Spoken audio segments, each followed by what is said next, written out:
Look Outreach is underwritten by the generous support of Munter Enterprises. Family owned and operated since 1972, integrity is important, as our family name is on every project. Our word is our bond. Munter Enterprises. Just build it.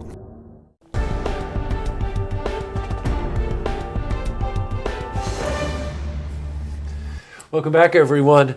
Well, you know, I comment a lot on how this area is so rich in history. Well, over the past year, probably 2 or 3 different occasions, I've done interviews about an individual from our region, Solomon Northup.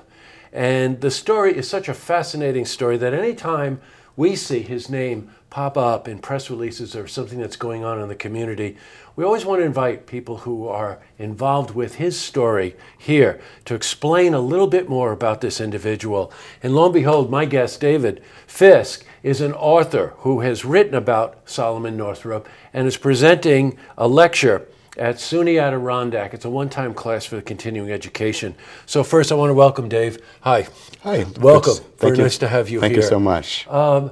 This Solomon Northup story is absolutely fascinating. It's fascinating and it's tragic at the same time. Yes, right. Well, I tell you what, in case there are some viewers there who are not completely familiar with who he is, tell us why you said that. Right. Well, basically, he was a free black citizen of New York State, living and working in Saratoga Springs.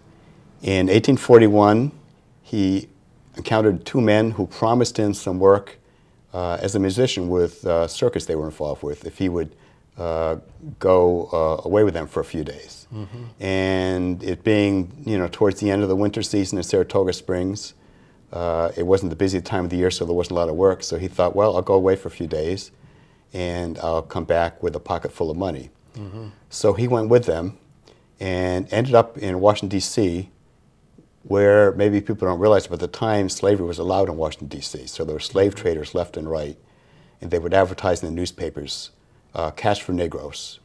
So these 2 men turned him over to a slave trader in return for money, and he ended up on a ship going to New Orleans, where he was sold to the slave market and ended up being a slave for about the next 12 years with 3 different masters, because he was sold from time to time. In Louisiana, correct? In Louisiana. Now, you probably already figured this out. The book that he wrote after he was freed is 12 Years a Slave, which of course became a motion picture and won 3 Academy Awards. Let's go back. Who rescued him?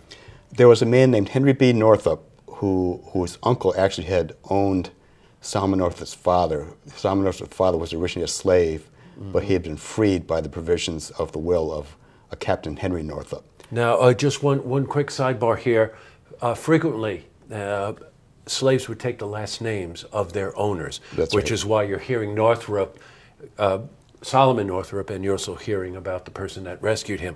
Now, this is all prior to the Civil War, by the way. Yes. Yes, right. So he rescued him after 12 years. Right. Now, did he have to purchase him? How did he get him back to New York? He traveled to Louisiana.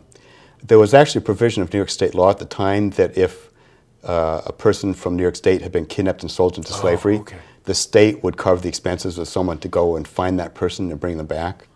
So Henry B. Northup had submitted papers to Washington Hunt, who was the governor of New York State at the time, and he approved it. And he went down there and he talked to some local people. And of course, when someone had been kidnapped, they usually were given a fake name so that their friends wouldn't be able to find them. Yes. So you couldn't go down to Louisiana and ask about Solomon Northup because he wasn't using that name. His name actually was Platt when he was in the South. But Henry B. Northup managed to find out where Solomon was. He found the man actually that had written a letter on behalf of Solomon Northup that had come into his possession in the North, and found out what plantation he was on, and went with the local sheriff to retrieve Solomon Northup. And he was successful. He was successful, and then brought him back to New York State. They did stop in Washington, D.C. to locate the slave trader who had originally purchased Solomon Northup, and had him put on trial. But a big problem with that case was that in Washington, D.C., they had a law that black people could not testify against white people. So Solomon Northup, because he was the prime witness in the case, could not testify. You know, a lot of times, I'm sure a lot of you are thinking the same thing. And I've said it before, you wonder why we don't learn from history, right? This has taken place centuries ago, yet some of it's unfortunately sounds familiar, which is a whole other issue, I realize. So Solomon North came back, wrote this book, 12 Years a Slave. Now remember, slaves weren't allowed to write anything down, so he committed most of this to memory and spent the next number of years lecturing about the book and becoming quite well known with absolute roots, not only to Saratoga, but the family moved up to Glens Falls, right? That's His right. wife lived in Glens Falls. Right. She was a cook at the Glens Falls Hotel, which was right on Glen Street. And some people may remember the Rockwell House. Oh, sure, of course. Where the circle is. That was on the location of the original hotel where his wife worked. And she was pretty successful, and she worked actually at a number of establishments in the area. Before they moved to Saratoga, she had worked in Hudson Falls, which in those days was called Sandy Hill. But she also worked in summers up at the Mohican House in Bolton on Lake George. Yeah, sure. So she kind of had her own career, and then Solomon came back and he joined his family at Glens Falls for a while, but then he immediately pretty soon started going out to lecture and was traveling all over the Northeast, really.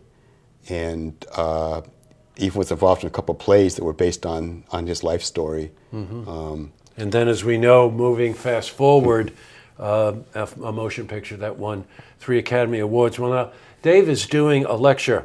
It's on October 17. It's a Tuesday. It's in the morning, right, Dave? That's right. What time? It's at 9:30. 9:30 on the Queensbury campus of SUNY Adirondack. It's a 2-hour, one-time class on the history of Solomon Northup. Nobody really knows how he died or where he died. The rumors are Fort Edward or something like that.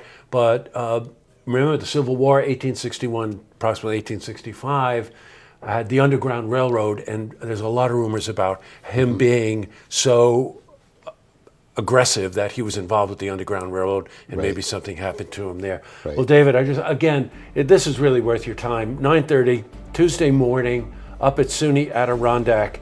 It's a 2-hour class in continuing education on the life of Solomon Northup. Well, thank you, Dave. Thank you very much for coming in. Thanks so much. Good. And seeing you. And boy, what a life, huh? Absolutely. Yeah. Well, and this area is just so steeped in history. I know, isn't it something? It's amazing. I know it is. Thanks again, Dave. You're welcome. Thank you. Sure. To see this interview again, you can head to our website, looktvonline.com.